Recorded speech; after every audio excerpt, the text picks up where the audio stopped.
মানুষ যখন মৃত্যুর কোলে ঢলে পড়ে, মানুষ যখন মৃত্যুর বিছানায়, মানুষ যখন মৃত্যুর বিছানায় পড়ে থাকে, মানুষ যখন মৃত্যু মুখে পতিত হয়, ওই সময় যখন আজরাইল ফেরেশতা এসে হাজির হয়ে যাবে, জাকান্নামের কষ্ট যখন শুরু হয়ে যাবে, ওই সময় যদি কেউ তওবা করার চেষ্টা করে, তওবাটা আর কবুল হয় না।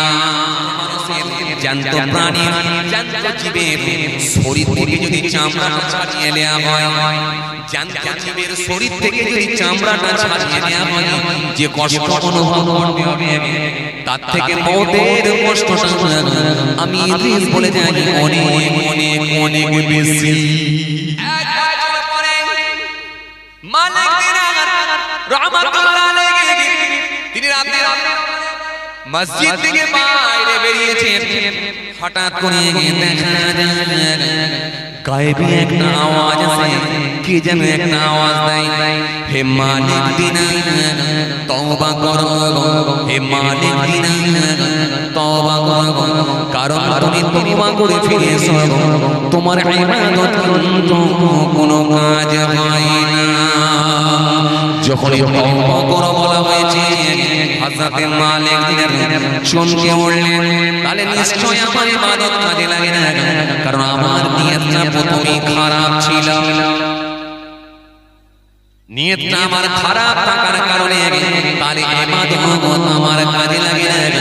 এই জন্য ভাই তোমাকে তওবা করার ইঙ্গিত দেওয়া হচ্ছে, কারণ আল্লাহ কোরআনে কারীমের মধ্যে বলেছে, ওয়ালাইসা বিত-তাওবাতু লিল্লাযীনা ইয়া'মালুনা আস-সাইয়্যাতি হাত্তা ইযা হাদারা আহাদাহুমুল মাউত ক্বালা ইন্নী তুবতু আনা ওয়া আলাল্লাযীনা ইয়ামুতুনা হুম কুফার উলাইকা আ'তাদনা লাহুম আযাবান আলীমা। আল্লাহ কোরআনে কারীমের মধ্যে বললেন, সুন্দর করে আমার আল্লাহ জানিয়ে দিলেন তাদের তওবাটাও কবুল হবে না, কাদের যারা অন্যায়ের সঙ্গে যুক্ত থাকে, অন্যায় কাজের সঙ্গে যারা যুক্ত থাকে, তওবাটাও তাদের কবুল হবে না। আর যখন তাদের মৃত্যু কাছে এসে পৌঁছে যাবে, ওই সময় যদি তওবা করার চেষ্টা করে, তওবাটা কিন্তু আর কাজে লাগবে না।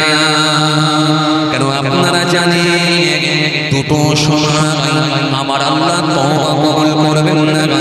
এক নাম্বার হলো মানুষ যখন মৃত্যুর কোলে ঢলে পড়ে, মানুষ যখন মৃত্যুর বিছানায়, মানুষ যখন মৃত্যুর বিছানায় পড়ে থাকে, মানুষ যখন মৃত্যু মুখে পতিত হয়, ওই সময় যখন আজরাইল ফেরেশতা এসে হাজির হয়ে যাবে, জাকান্নামের কষ্ট যখন শুরু হয়ে যাবে, ওই সময় যদি কেউ তওবা করার চেষ্টা করে, তওবাটা আর কবুল হয় না। এজন্য জাকান্নামের যখন কষ্ট শুরু হয়ে যায়, অনেকে বলে শুনবেন যে জোর করে যেন কলমা পড়া সারা, বলেন জোর করে কলমা পড়া সারা, কেন এটা শুরু কথা বলে শুরু হয়ে গেছে। মওতের কষ্টটা হলো সাংঘাতিক কষ্ট। আমরা মওতটাকে কিছু মনে করিনি, হয়েছে বাপের বেটা, মরবো একদিন বলে চালিয়ে দিই, এসে যাবো একদিন, এটা নিয়ে আমরা কখনো কিন্তু ভাবি না। মওতের কষ্টটা হলো সাংঘাতিক কষ্ট, বলে বোঝানো যাবে না। শেরে খোদা হযরত আলী রাদিয়াল্লাহু তাআলা আনহু বলছেন, তরোয়ালের মৃত্যু কষ্ট অপেক্ষা সহজ।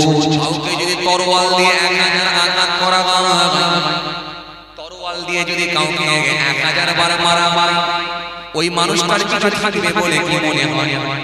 কথা বলে না, থাকবে না, থাকবে না। হযরত আলী বলছেন মওতের কষ্ট তার থেকে বেশি।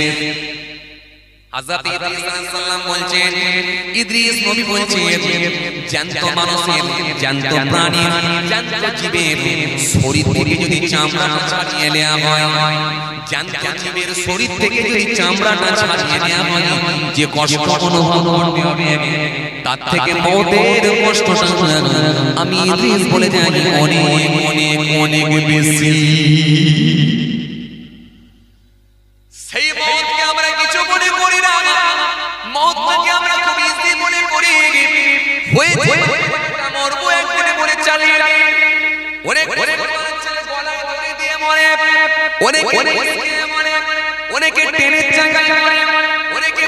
চাকায় মরে মনে মনে ভাবে মরে গেলে মনে হয় আমি রিহাই পেয়ে গেলাম মরে গেলে আপনি রিহাই পেলেন বরং মরে গেলে আপনার কষ্ট আরো বেশি শুরু হয়ে গেল কারণ বরং আপনি ভালো ছিলেন এবারে কিন্তু কেন যেহেতু মৃত্যু হয়ে গেল আর নিজে হাতে যদি আত্মহত্যার পথ বেছে নিয়ে মনে রাখবেন ঠিকানা তার 100% জাহান্নাম হয়ে যাবে কারণ আত্মহত্যা কোনোদিন জান্নাতে যেতে পারে না আত্মহত্যা করে যদি মৃত্যুবরণ করে জান্নাত কোনোদিন হতে পারে না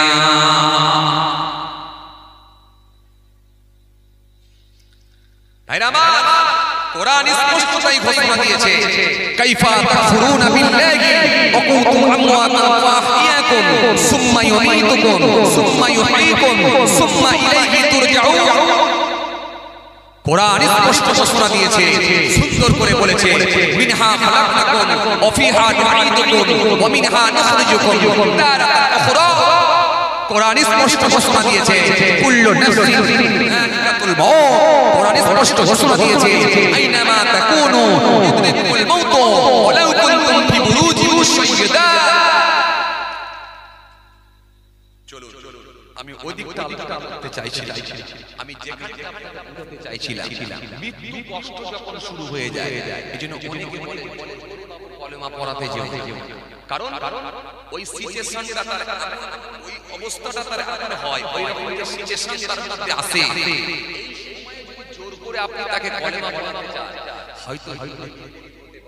হয়তো সে হয়তো কষ্টের চোটে কিছু বলে ফেলতে পারে যেটা হয়তো কুফরি কথাবার্তা যেটা হয়তো তার জন্য আখিরাতে আরো কঠিন হয়ে যেতে পারে এই জন্য তাকে জোর করে কলেমা পড়াতে জানতে কি করতে হবে ওই মৌস ব্যক্তির পাশে বসে আপনি নিজে নিজে কলেমা শরীফ পড়ুন লা ইল্লাল্লাহ রাসূলুল্লাহ সাল্লাল্লাহু আলাইহি ওয়াসাল্লাম এটা আপনি নিজে নিজে পড়বেন তখন ওই ব্যক্তিটা যে ব্যক্তিটা মৃত্যুমুখে পতিত মৃত্যুর ঢলে পড়েছে ওই ব্যক্তিটা আপনার শুনে শুনে সিউল কলেমা শরীফটা পড়ে নেবে জোরে বলবেন না নবী বলেছেন যে ইমানদারের শেষ কথা হবে কলেমা বেশাক সে জান্নাতি আর আপনি যদি তাকে আপনি দেখবেন একটা টেনশনে যদি কোনো মানুষ থাকে কোনো মানুষ যদি টেনশনে থাকে সেই মানুষটাকে যে ভালো কথাও বলেন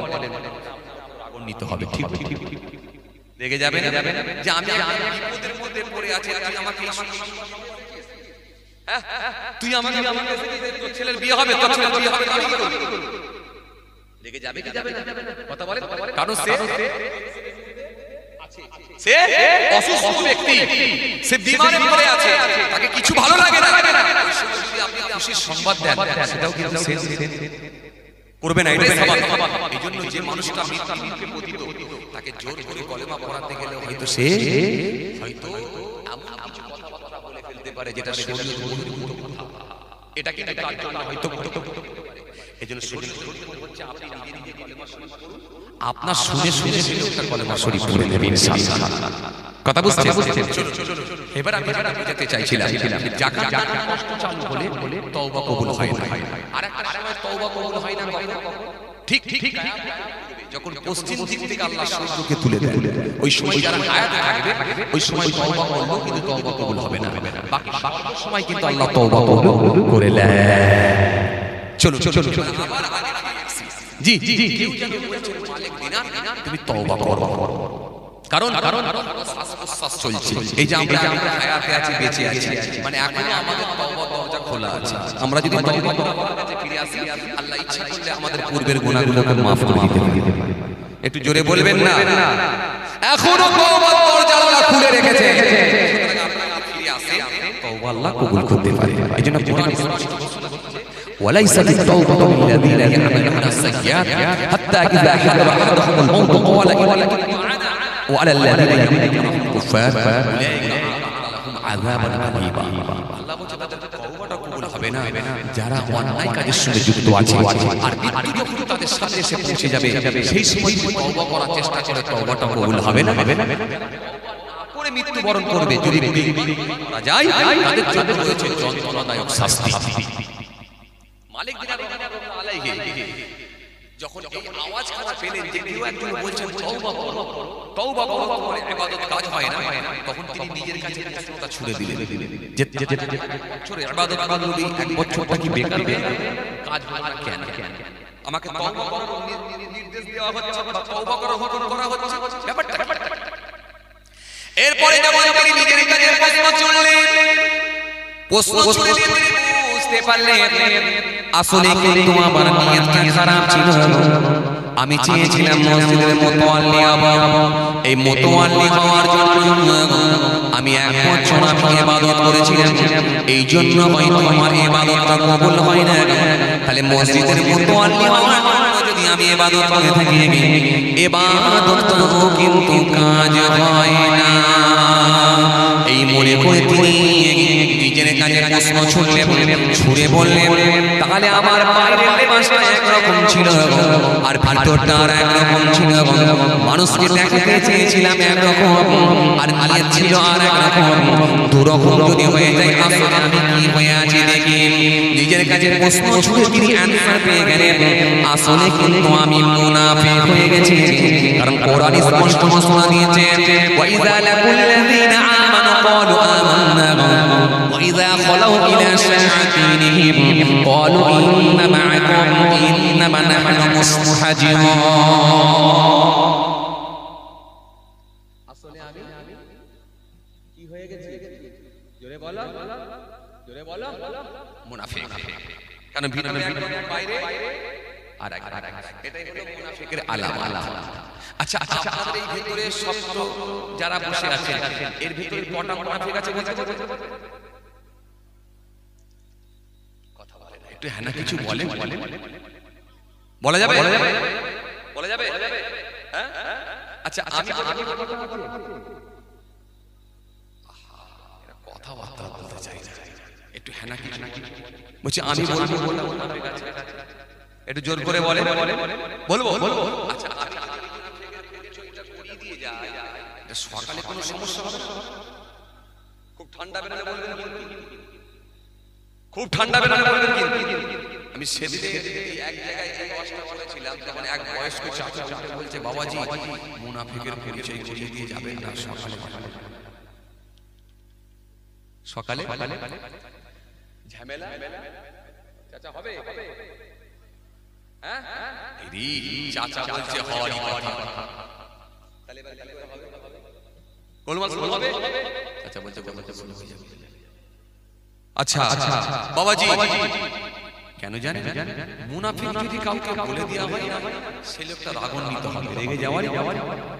কারণ কেউ চোর যে চুরি করে না, তাকে কিন্তু চোর বলে কথা বলে না, হ্যাঁ না কিছু বলে, অন্যায় করলেও কিন্তু তার অন্যায়টা যদি তুলে ধরা হয়, এটা কিন্তু মেনে নিতে চায় না।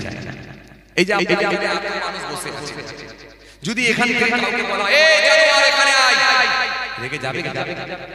আরে কথা বলে, রেগে যাবে কি যাবে না? যাবে, হাতের লাঠি দিয়ে বলবে, এত বড় হিম্মত তুমি আমাকে যাবে এক দিয়ে বলে, এই তুই যা কাজ করলি না বাবা, বাঘের বাচ্চার মতো কাজ করেছিস, এই বাঘের বাচ্চা এই থেকে আয়। এখন যদি বাঘের বাচ্চা বলে ডাকা হয়, তখন ছাতি ঝুলিয়ে যাবে কি যাবে? কথা বলে যাবে না? তখন বলবে আমি এই কাজ করি। কারণ বাঘের বাচ্চা, তাহলে বাঘের বাচ্চা বলে সমস্যা নাই, কিন্তু জানোয়ারের বাচ্চা বলে, জানোয়ারের বাচ্চা বলে সমস্যা কোন? আসলে কিন্তু বাঘ আর জানোয়ার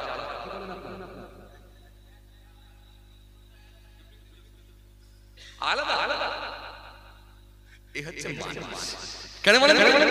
আমাদের সিস্টেমটা আলাদা আলাদা। আমরা জুম্মার দিনে মসজিদে কোনো মাতালকে ঢুকতে দেব না, কোন মাতাল ঢুকবে না, এই মাতাল নট এলাও, মাতাল এলাও নেই, বেরিয়ে যাও। কিছুক্ষণ পরে যদি এলাকার টপ র্যাঙ্কে সুদ করে এসে তাকে বলছি এলাও, যাও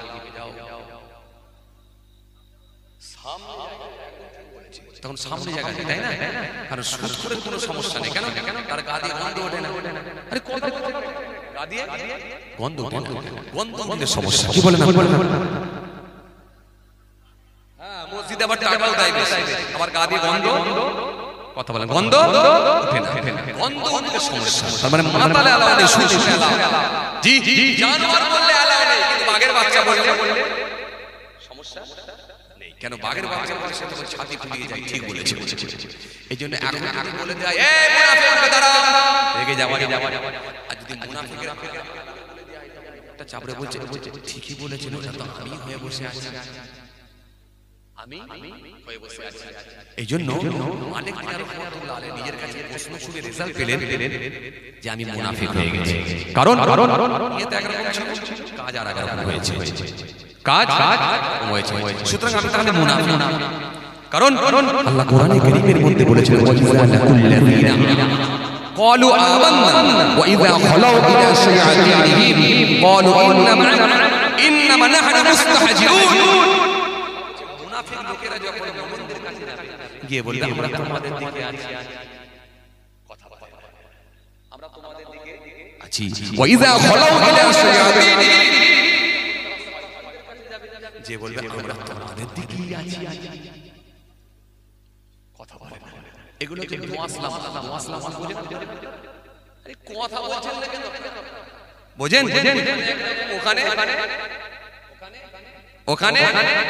ওখানে আর এক এখানে ওখানে আর এক জি যখন বিচার করতে যাবে তখন গিয়ে বলবে যা করেছে কি আর করবে এখানে মানা করে ছেড়ে দাও আর পঞ্চায়েতে এসে বলছে আসলা বাস দিয়ে দাও কথা বলছেন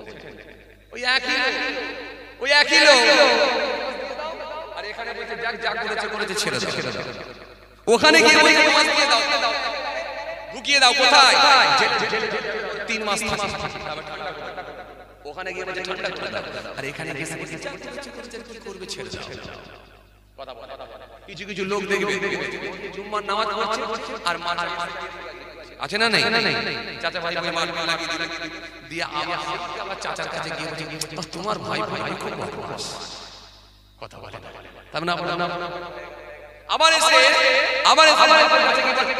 ভুলটা তো চাচারই হয়েছে তুই তো গোলমালটা করলি না তুই তো কোনোদিন এরকম করিস আবার এই লোক আছে কথা বলছেন না কেন লোক আছে আসলে কিন্তু ওরা নিজেদেরকে বিরাট চালাক মনে করে আসলে ওরা বড় চালাক নয় ওরা হচ্ছে মুনাফিক আল্লাহ বলেন মুনাফিকের নমুনা হচ্ছে এখানে যাবে এদের মতো হয়ে যাবে ওখানে গিয়ে ওদের মতো হয়ে যাবে মুমিনদের কাছে আমরা তোমাদের দিকে আছি জুম্মার নামাজ পড়বে বুকে বুকে আলিঙ্গন করবে হাতে হাতে মুসাফা করবে লোকে দেখবে ওফ নেতা তো কি হয়েছে লোকটা খুব ভালো লোক খুব ভালো আবার মুসলিমদের অনুষ্ঠানে যাবে সেখানে গিয়ে কেটে দেবে দিয়ে ছবি তুলবে দরকার হলে মূর্তির সামনে গিয়ে নেচে দেবে দিয়ে বলবে আমরা কি আছি কথা বলছেন না কেন আমরা কোথায় আছি তোমাদের দিকে আছি তাহলে এদের কাছে গিয়ে বলছে তোমাদের দিকে আছি ওদের কাছে গিয়ে বলছে তোমাদের দিকে আছি আবার বেশি কথা বললে আবার মাইক ধরে বলবে ধর্ম যার উৎসব কিন্তু সবার আমি তাহলে আমি বলবো ডাব গাছ যার কিন্তু ডাব সবার খেতে দেবেন তো আরে কথা বলেন না দেবেন তো চাকরি যার ডিউটি যার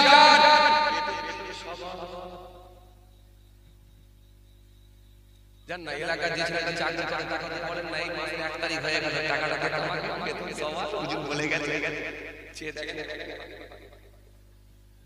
কথা বলছেন না কেন কথা বলে একবার যে বলে দেখে মজা আপনাকে বুঝিয়ে দেবে আপনি কোথা থেকে পেয়েছেন ধর্ম জাত সব সবার উৎসব সবার কোথায় পেয়েছে কে বলেছে আপনাকে সামনে দেখাতে গেলে মূর্তির সামনে গিয়ে সিজদা দিতে হবে আপনি মুসলমান এটা আপনাকে কে বলেছে এটার নাম সম্প্রীতি নয় কোরআন আপনাকে শিখিয়েছে নবী আপনাকে শিখিয়েছে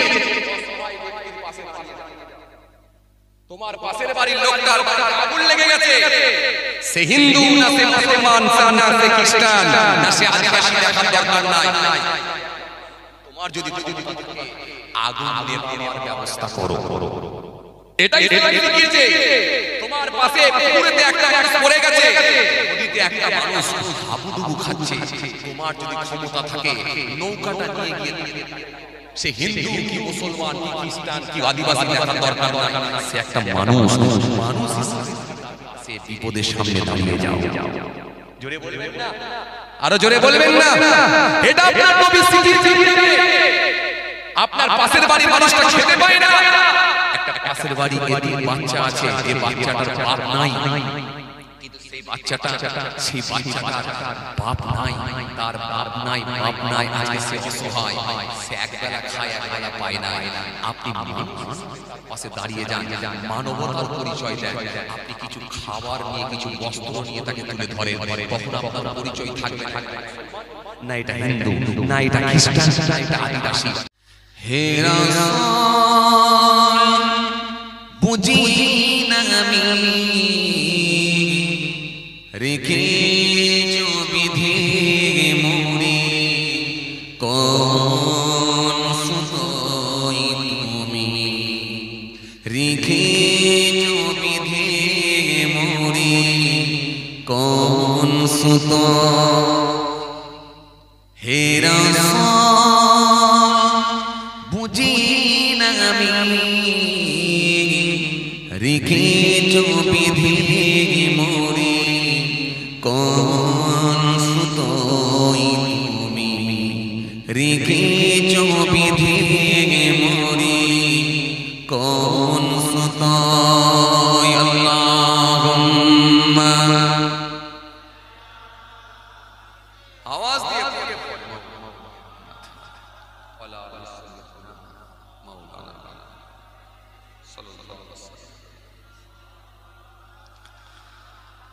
জানি না কোনে কেমন করে হৃদয়ে গড়েছ প্রেমের বলা।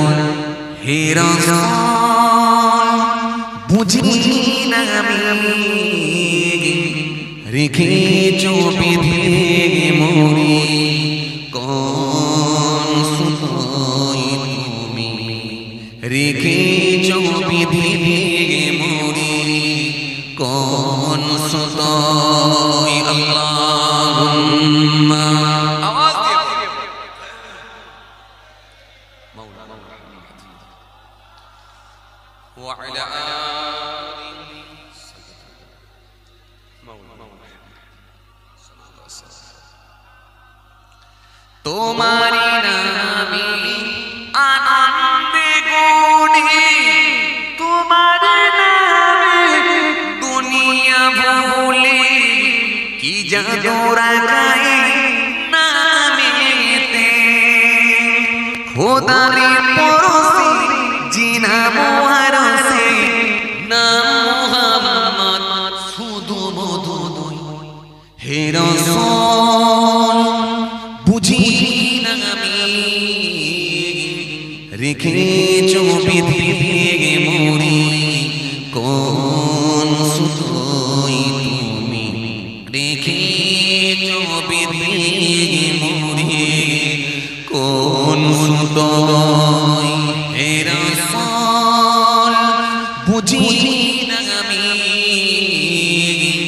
রেখেছো বিধি মোরে, কোন সুতো তুমি রেখেছো বিধি মোরে, কোন সুতোই। আল্লাহুম্মা সাইয়্যিদানা মাওলানা ওয়ালা আলি সাইয়্যিদানা মাওলানা সাল্লাল্লাহু আলাইহি ওয়াসাল্লাম। وقال الله تعالى في كلامه المجيد والفرقان الحميد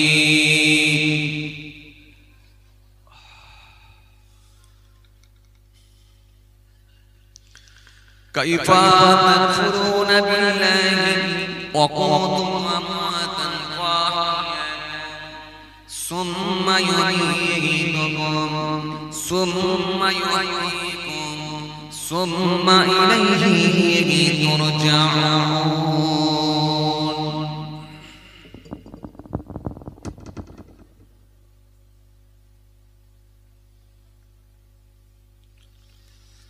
وقال الله تعالى في كلامه المجيد والفرقان الحميد وليست التوبة للذين يعملون السيئات حتى إذا حضر أحدهم الموت قال إني تبت وعلى الذين يموتون هم كفار أولئك عذابا عليما.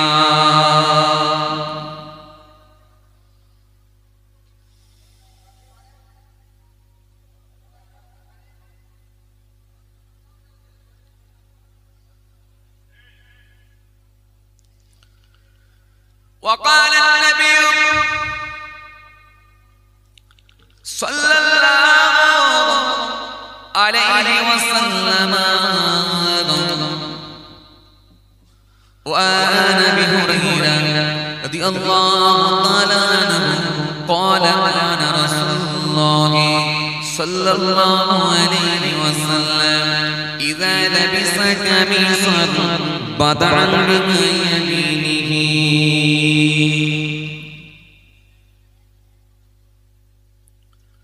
وقال النبي صلى الله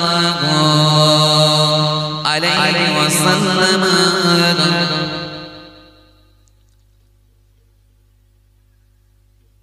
إنا نتشقق لموتنا هل يصل إليهم قال يصل إليهم ويفرحون كما تفرحون بالهدايا إلى آخر الحديث أو كما قال.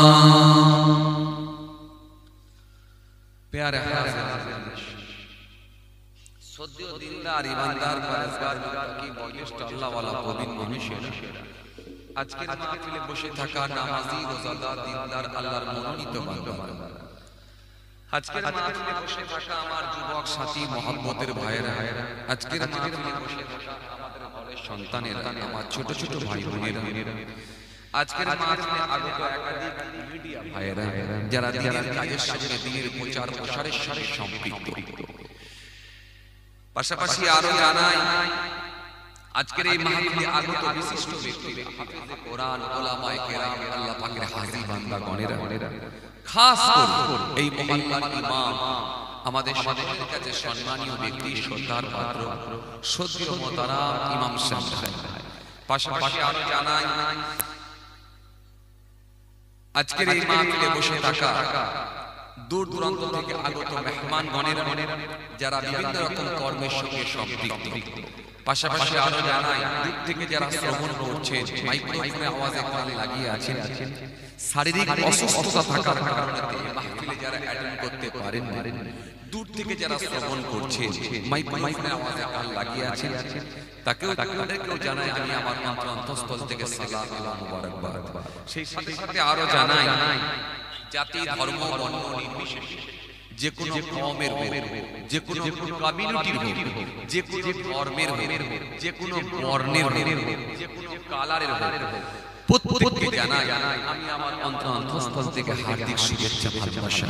মহান আল্লাহর কৃপা প্রত্যেক ইমানদারের উপর হোক, আমরা জোরে বলি আল্লাহুম্মা আমিন।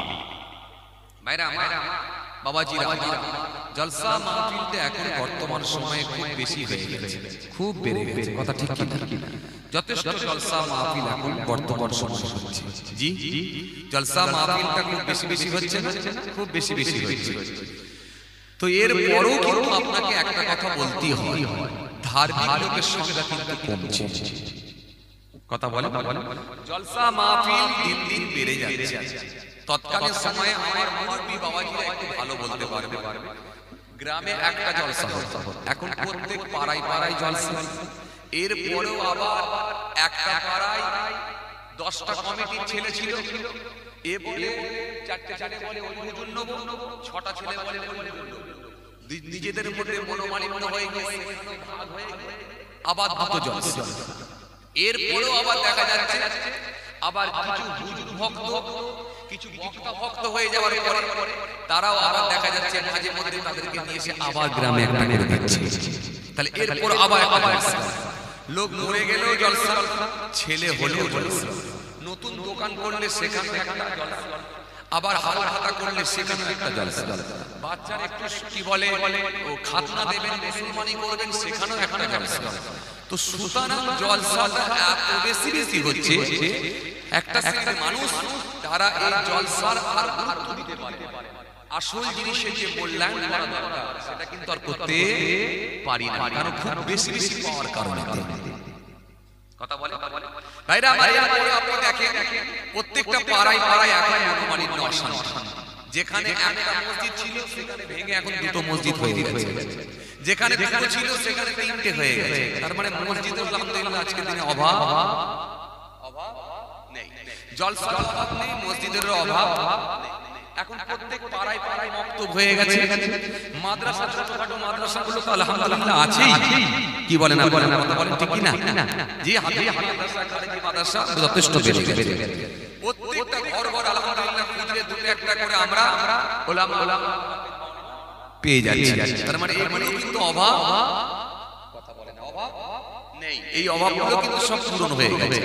এখন অভাবটা তাহলে কিসের?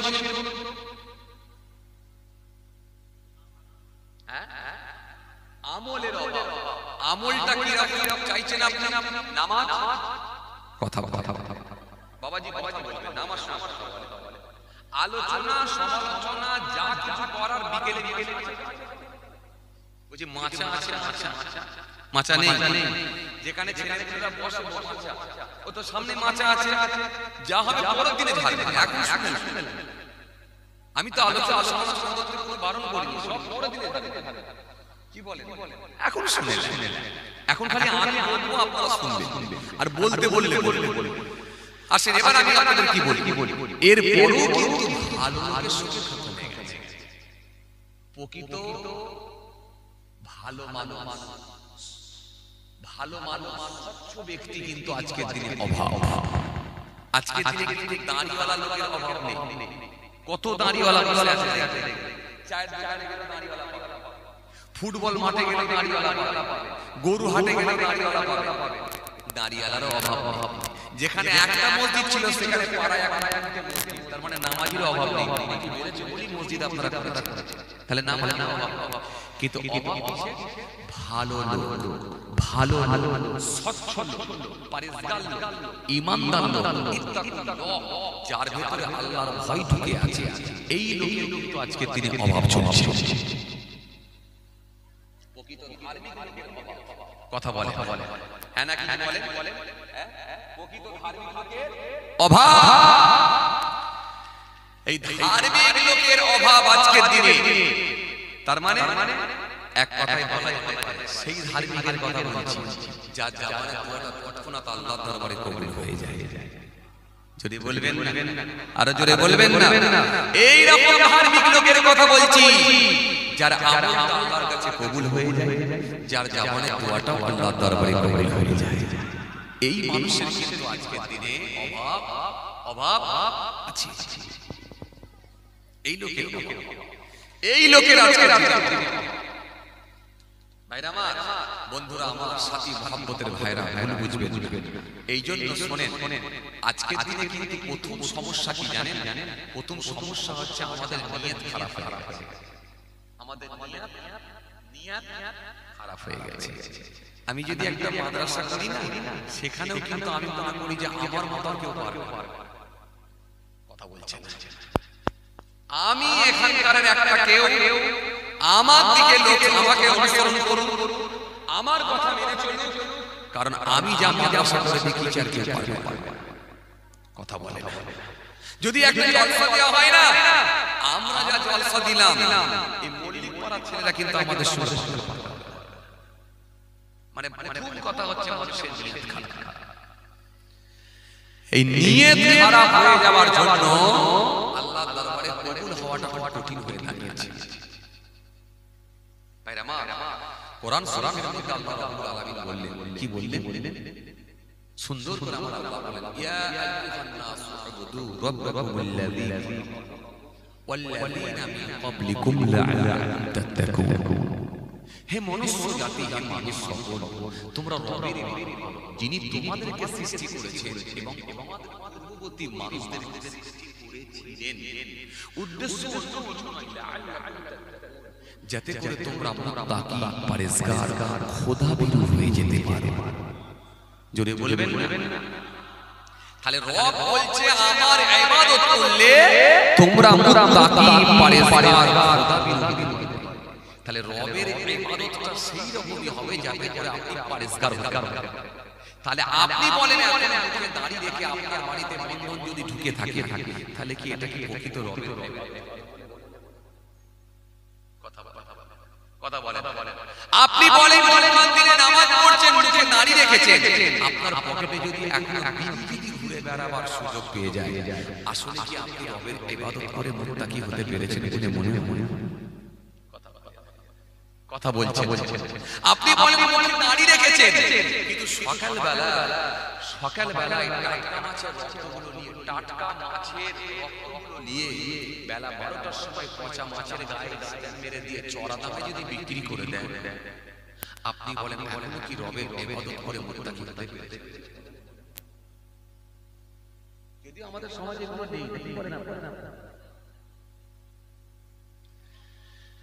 আমি আপনাদের কি বলেছিলাম, রবের ইবাদত করে রবের ভয় ঢুকিয়ে যদি আপনি ফিরে আসতে পারেন, তাহলে আপনার জাবারের দোয়া কবুল হবে। এই জন্য ভালো লোকের আজকে দিনে অভাব হচ্ছে। আমি দাড়িওয়ালা লোকের অভাব কিন্তু একবারও বলিনি, টুপিওয়ালা লোকের অভাব কিন্তু একবারও বলিনি, জুব্বাওয়ালা লোকের অভাব কিন্তু একবারও বলিনি।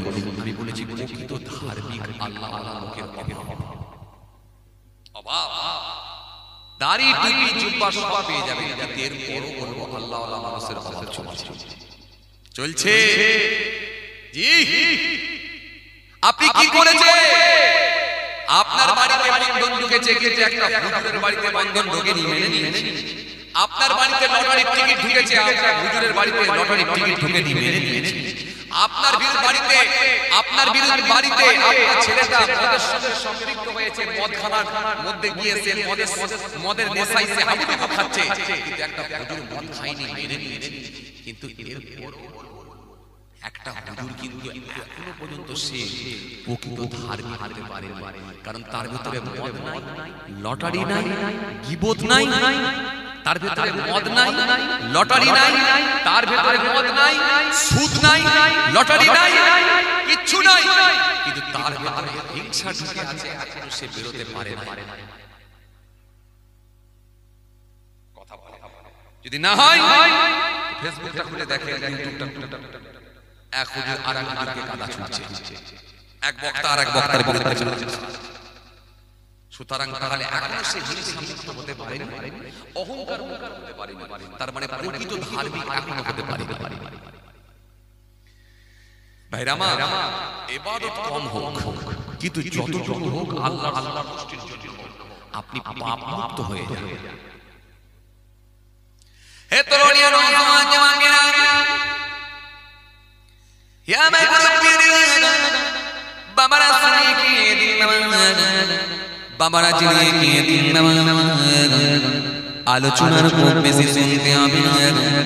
আপনারা বসিরহাট এলাকার মানুষ, যথেষ্ট আপনারা ধার্মিক, যথেষ্ট আপনারা দিনের সঙ্গে সম্পৃক্ত, যথেষ্ট আপনারা জাননেওয়ালা, আপনাদের এলাকায় যথেষ্ট আলেম ওলামা পাওয়া যায়, যথেষ্ট বক্তা হয়েছে আপনাদের এলাকায় খুব বেশি বেশি, ওয়াজ শুনতে কিছু বাকি আছে বলে আমার মনে হয় না।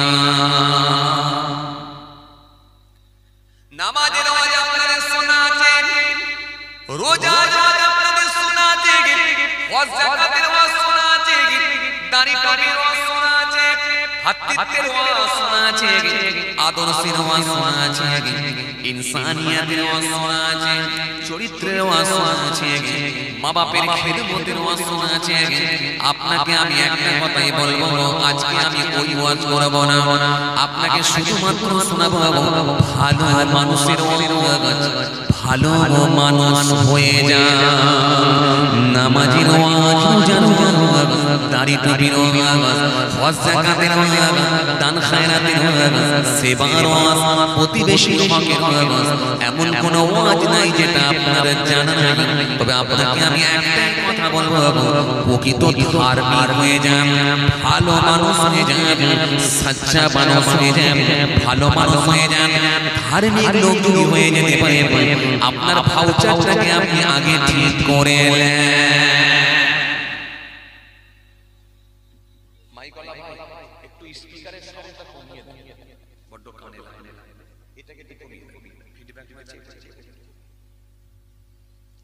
আমাকে আপনাকে আজকে আমি এই ওয়াজ শোনাবো, আজকে একটা ওয়াজ শোনাবো ভালো মানুষ। কারণ যতটুকু শুনবো, যতটুকু করব, এটা যেন আল্লাহর সন্তুষ্টির জন্য, এতে আপনার ফায়দা। আর এটা যদি না করতে পারি তারই সব বেকার। কারণ আমরা সেই নামাজ পড়তে পারবো, কত নামাজ পড়বো, ইবলিস শয়তানের মতো পারবে যে ইবলিস শয়তান পৃথিবীতে এমন কোনো জায়গা নাই যেখানে ইবলিস শয়তানের সিজদা ছিল না। সারা আসমানে এমন কোনো জায়গা নাই যেখানে ইবলিসের সিজদা ছিল না। এরপরও তো আল্লাহ তাকে বের করে দিয়েছিল, ফাখরুজ দূর হয়ে যাবে। কারণ কারণ অন্য কিছু নয়, একটাই কারণ ছিল, তার ভেতরে হিংসা ছিল, তার ভেতরে অহংকার ঢুকিয়েছিল। আদমের থেকে নিজেকে শ্রেষ্ঠ বলে মনে করেছে। কথা বলছেন না? কথা বলেন, আল্লাহ বের করে দিল। এজন্য আপনাকে আমি একটা বলবো, ইবাদত করব কিন্তু আল্লাহর সন্তুষ্টির জন্য। এই জন্য আপনার যদি ইবাদত হয়, যতটুকুই বলা সেটা আল্লাহর সন্তুষ্টির জন্য যদি হয়, এটাই কিন্তু কাজে লাগবে। আল্লাহ সন্তুষ্টির জন্য যদি আপনি করতে পারেন, এই ইবাদতটাই কিন্তু আল্লাহর দরবারে কাজে লাগবে। কিন্তু আল্লাহর সন্তুষ্টির জন্য যদি না হয়ে থাকে, তাহলে আপনি পাহাড় ইবাদত করলে, আমল করলে আল্লাহর কাছে কাজে নাও লাগতে পারে। কারণ এই জন্য আপনাকে বলবো, যতটুকুই হবে আল্লাহর সন্তুষ্টির জন্য। আল্লাহ সন্তুষ্টির জন্য যারা করেছিলেন তারাই আল্লাহর ওলি হয়ে গেছে। কেননা আল্লাহ কোরআনে কারীমের মধ্যে বলেছে, ইয়া আইয়ুহাল্লাযীনা আমানুল্লাহ, হে ঈমানদাররা তোমরা আল্লাহকে ভয় করো, ওয়া কুনু মা'আস সাদিকিন, সত্যবাদী যারা হয়ে গেছেন, আমার মাহবুব বান্দা যারা হয়ে গেছেন, তাদের সঙ্গী হয়ে যাও। যারা আল্লাহর ওলি হয়ে গেছে, তাদের ইবাদত আল্লাহর কাছে কাজে লেগেছিল, ওটা আল্লাহর সন্তুষ্টির জন্য হয়েছিল। এই জন্য যা করেছে সবটাই আল্লাহর কাছে কাজে লেগেছিল। ছিল না তাদের মধ্যে গীবত, ছিল না তাদের মধ্যে রিয়া, ছিল না তাদের মধ্যে অহংকার, ছিল না তাদের মধ্যে মিথ্যা, ছিল না তাদের মধ্যে সুদ, ছিল না তাদের মধ্যে ভোগ, ছিল না তাদের মধ্যে প্রতারণা, ছিল না তাদের মধ্যে মিথ্যা। সুতরাং তারা পাপ হওয়ার কারণে যে ইবাদতটা করেছে সেটাই আল্লাহর দরবারে কাজে লেগেছিল। একটু জোরে বলতে পারেন না? আপনি যদি পাপ মুক্ত হতে পারেন, যেই দোয়াটা করবেন আল্লাহর দরবারে, সেটাই ইনশাআল্লাহ কাজে লাগবে। এই কয়েকটা আমি পড়ছিলাম কিতাবে, হযরত মালিক বিন রাহমাতুল্লাহ আলাইহি নাম আপনারা শুনেছেন, যে ঘটনার পরিপ্রেক্ষিতে তিনাকে দিনার বলা হয়। মালিক বিন রাহমাতুল্লাহ কত বড় আল্লাহর মাহবুব বান্দা ছিলেন, আপনি অবাক হয়ে যাবেন, অবাক হয়ে যাবেন। মালিক বিন রাহমাতুল্লাহ আলাইহি, জি ভালো করে শুনে রেখে দেন, দামেস্কের জমিনে একজন ধনী পরিবারের সন্তান ছিলেন। খুব ঠান্ডা করে নেবেন। মালিক বিন রাহমাতুল্লাহ আলাইহি দামেস্কের জমিনে একজন ধনী পরিবারের সন্তান ছিলেন। এই মালিক বিন রাহমাতুল্লাহ আলাইহি দামেস্কের জমিনে একটা মসজিদ ছিল, যে মসজিদটা বানিয়েছিলেন অন্য কেউ নয়, যার নাম হলো হযরত আমির মুয়াবিয়া রাদিয়াল্লাহু তাআলা। আমির মুয়াবিয়া রাদিয়াল্লাহু তাআলা নামটা আপনারা শুনেছেন, শুনেন? কারবালার ওয়াজ যারা শুনেছেন, আমির মুয়াবিয়ার নাম শুনেছেন, কারবালার ওয়াজ যারা শুনেছেন। তো আমির মুয়াবিয়া রাদিয়াল্লাহু তাআলা যিনি দামেস্কের জমিনে একটা মসজিদ বানিয়েছেন। এই মসজিদের মধ্যে গেলেন যার নাম হযরত মালিক দিনার রাহমাতুল্লাহ আলাইহি, তিনি এক বছরের জন্য ইতিকাফ করবেন বলে নিয়ত করেছেন। এক বছর, কিন্তু এক বছর ইতিকাফ করব ঠিকই, ইবাদত করব ঠিকই, কিন্তু নিয়তটা একটু খারাপ ছিল। কি নিয়ত ছিল? আমি যদি বেশি বেশি করে নামাজ পড়তে পারি, বেশি বেশি করে জিকির করতে পারি, ওই মসজিদের যারা মুসল্লি পাঁচ ওয়াক্ত নামাজ যারা মসজিদে জামাতের সাথে আদায় করে, তাকে তারা আমাকে দেখে বলবে খুব ভালো মানুষ। ফলে লাভটা কি হবে?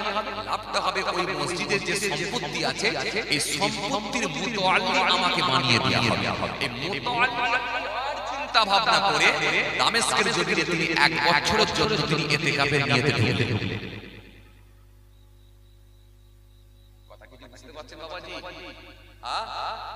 বুঝতে পারছেন?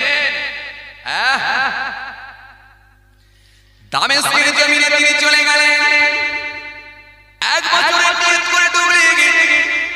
তিনার নিয়ত কিন্তু একটাই ছিল, যদি আমি বেশি বেশি করে নামাজ পড়ি, জিকির করি, তাসবিহ পড়ি, তেলাওয়াত পড়ি, লোকে আমাকে খুব দরবেশ মানুষ বলবে, ভালো মানুষ বলবে, আমাকে মসজিদের, আমাকে মুসল্লি, আমাকে মুতাওয়াল্লি বানানো হবে, সম্পত্তির আমাকে মুতাওয়াল্লি বানিয়ে দেয়া হবে।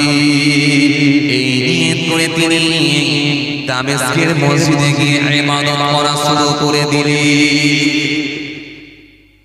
ইবাদত কিন্তু নিয়তে গন্ডগোল। ঠিক বলেছেন। এই কয়েকদিন আগে আমি একটা জলসায় গেলাম, ছেলেরা আমাকে শোনাচ্ছে, বলছে ভাইজান 9 লক্ষ টাকার বাজেট, জলসার বাজেট 9 লক্ষ টাকা। জি, পশ্চিম বাংলার সবথেকে যারা বেশি মোটা মোটা টাকা, পশ্চিম বাংলার যারা সবথেকে বেশি টাকা দিয়ে বক্তৃতা দেয়, এরকম মোটা চালেক চলেছে কথা বলছে। জি, এই রকম মোটা চালেক চলেছে, সবথেকে ওদের মধ্যে কম বাজেটের আমি ছিল। কারণ আমি খুব বেশি টাকা পয়সা নিইনি, আপনারা ভালো করেই জানেন। এটা লুকানোর কথা না, একদম সত্য কথা কথা। জি, আমার থেকে জুনিয়র যারা বক্তা, এই 3 দিনে যারা উঠেছে, 18,000, 20,000, 22,000 করে চাইছে, যে যেটা করছে।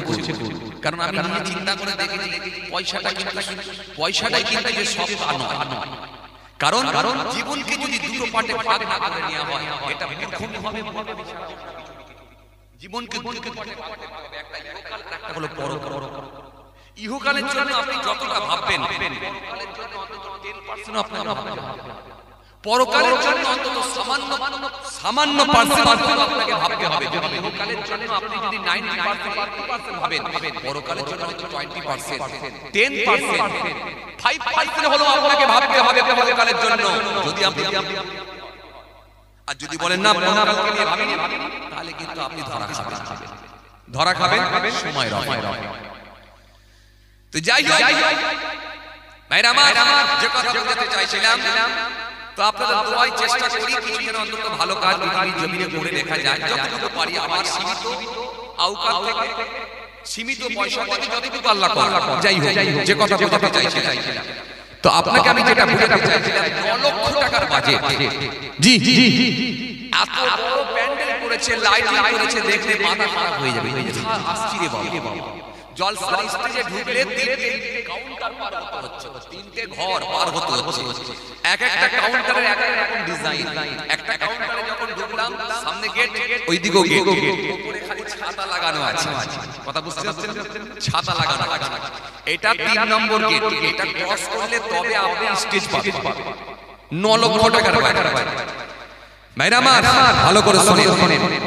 এরপর আপনাকে বলবো, খাসির বিরিয়ানি, লম্বা চালের বিরিয়ানি, প্রত্যেকটা কমিটি ছেলে একই ডিজাইনের পায়জামা, একই ডিজাইনের জামা, একই ডিজাইনের চুল আর একই ডিজাইনের বুট, সব এক ডিজাইনের বুট, কোনো দিকে ত্রুটি নাই। কথা বুঝতে পারছেন? যাওয়ার পরে বলছে ভাইজান দোয়া করবেন, এবারে খালি বাজেটটা হলো 9 লক্ষ টাকা।